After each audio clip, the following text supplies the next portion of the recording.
Assalamualaikum warahmatullahi wabarakatuh. Halo, selamat pagi adik-adik semuanya. Bertemu lagi ya bersama Kak Vista. Nah, bagaimana kabar kalian hari ini? Kakak harap kalian dalam keadaan baik dan sehat selalu ya. Nah, adik-adik, apakah adik-adik sudah siap untuk belajar? Nah, sebelum memulai pembelajaran, alangkah baiknya jika kita berdoa terlebih dahulu ya. Berdoa menurut agama dan keyakinan masing-masing. Berdoa, mulai. Berdoa, selesai. Baik. Kalau begitu, kita langsung saja ya masuk ke pembelajarannya. Adik-adik, hari ini kita belajar materi tema 5, pengalamanku, subtema 4, pengalamanku di tempat wisata, pembelajaran keempat. Sudah siap belajar belum hari ini? Kalau sudah siap, jangan lupa ya disiapkan peralatan tulisnya. Dan mari kita belajar dengan penuh semangat. Nah, adik-adik, di sini Beni tamasya ke Candi Borobudur. Tamasya disebut juga study tour. Beni meminta tolong pengunjung lain. Beni meminta untuk difoto. Nah, adik-adik, di situ ada gambar Candi Borobudur ya. Adik-adik, apakah kalian pernah pergi ke Candi Borobudur? Atau hanya pernah melihat fotonya saja? Nah, adik-adik, Candi Borobudur ini adalah salah satu candi yang paling terkenal di Indonesia. Candi Borobudur ini sangat besar dan juga sangat megah. Nah, adik-adik, di sini coba dilihat. Ada sebuah percakapan ya. Di situ ada percakapan antara Beni dan juga pengunjung Candi Borobudur. Nah, disimak baik-baik ya. Maaf mengganggu, namaku Beni. Bolehkah meminta tolong mengambilkan foto dengan latar Candi Borobudur? Oh iya, namaku Dev. Aku pengunjung dari Candi Borobudur. Bagaimana kalau bergantian mengambil fotonya? Nah, adik-adik, apa yang dilakukan Beni? Di sini Beni meminta tolong kepada pengunjung lain untuk memfotokan dirinya. Lalu, bagaimana cara melakukannya? Nah, ini maksudnya itu bagaimana cara meminta tolong kepada orang lain agar orang lain itu mau membantu kita. Nah, sekarang kita akan mempelajari tentang ungkapan permintaan tolong ya, adik-adik. Ungkapan permintaan tolong. Nah, ungkapan permintaan tolong diucapkan saat kita memerlukan bantuan orang lain. Contohnya seperti saat kita terkena sebuah musibah atau ada hal-hal yang tidak bisa kita lakukan sendiri dan harus membutuhkan bantuan atau pertolongan dari orang lain. Contohnya seperti Beni tadi ya, dia meminta tolong kepada pengunjung lain untuk memfotokan dirinya. Lalu bagaimana cara meminta tolong yang baik kepada orang lain? Nah, ketika meminta bantuan kepada orang lain sebaiknya diucapkan dengan sopan, santun, dan lembut, yaitu dengan diawali kata tolong, maukah, atau dapatkah. Jika meminta tolong dengan santun dan lembut, orang yang dimintai bantuan akan bersedia membantu kita. Tetapi kalau kita meminta tolongnya dengan kasar dan marah-marah, pasti orang lain tidak akan mau menolong kita kan?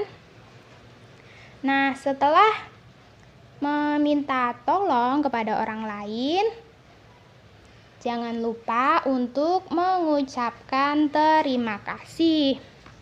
Nah, hal ini sangat penting kita lakukan sebagai bentuk penghargaan dari kita kepada orang yang telah menolong kita. Seperti itu ya, adik-adik. Nah, adik-adik, sikap saling tolong-menolong bertujuan agar beban atau kesulitan pada seseorang bisa berkurang.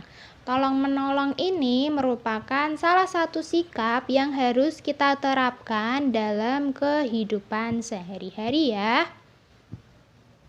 Baik, kita lanjut saja ke pembelajaran matematika.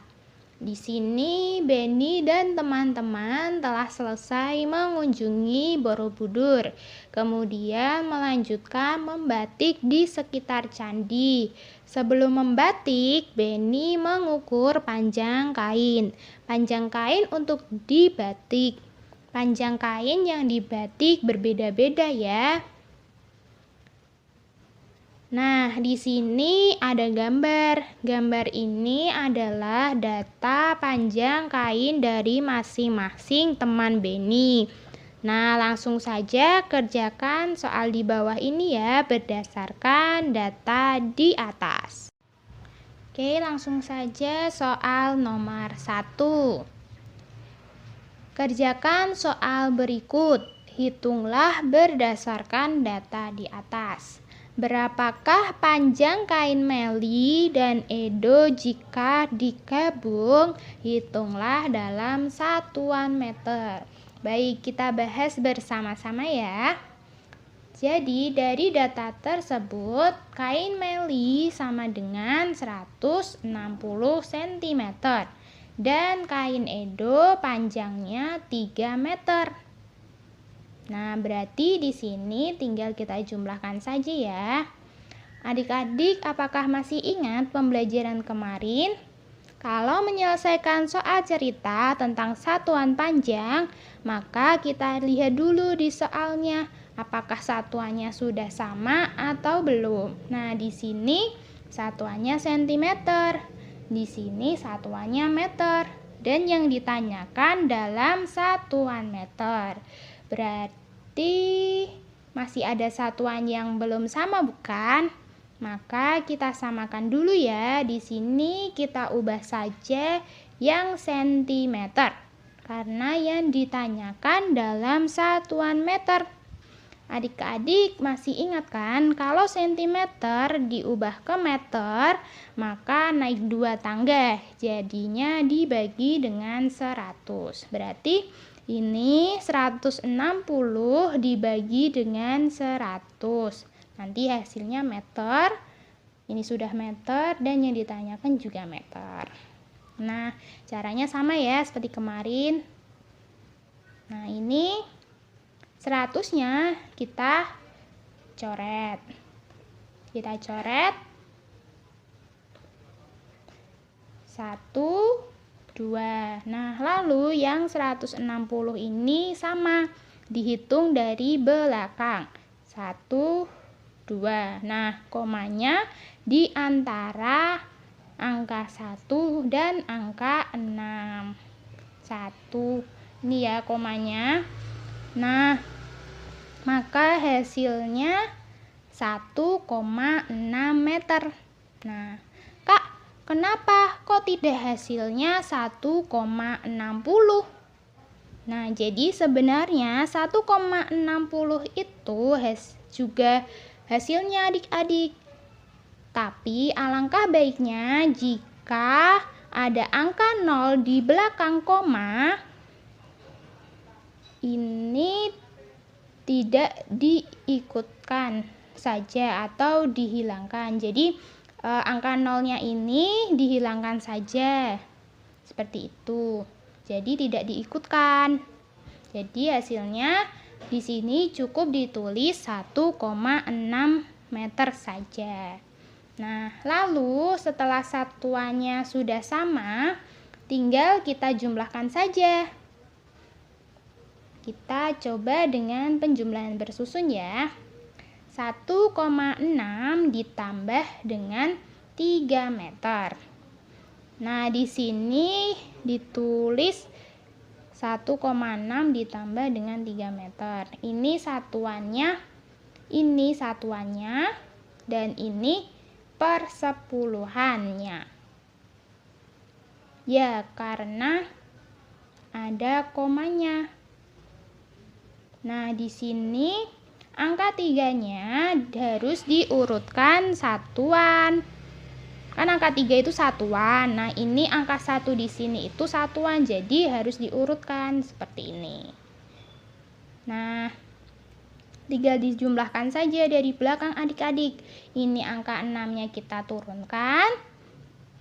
Komanya juga diturunkan. Lalu 1 ditambah 3 sama dengan 4. Maka hasilnya 4,6 meter. Jadi panjang kain Meli dan Edo adalah 4,6 meter.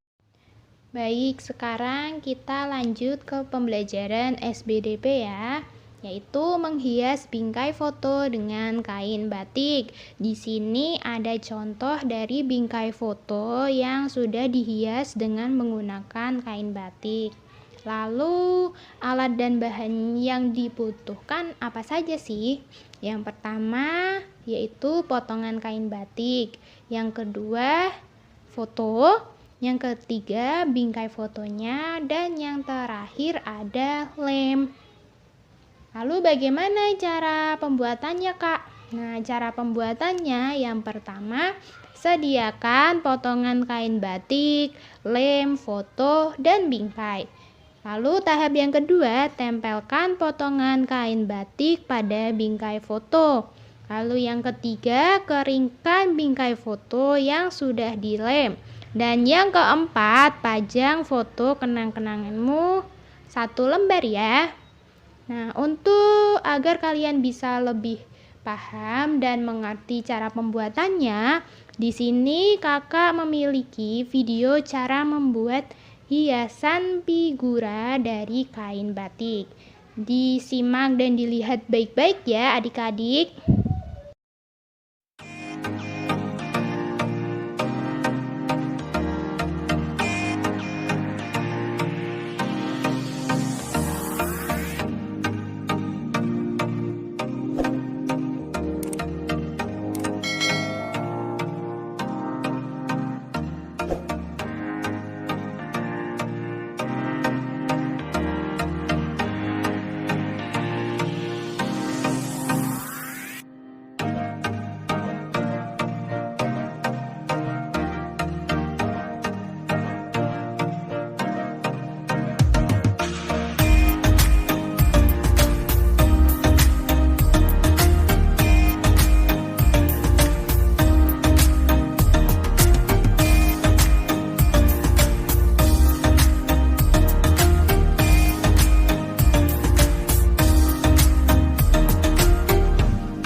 bagaimana adik-adik setelah menonton video tadi?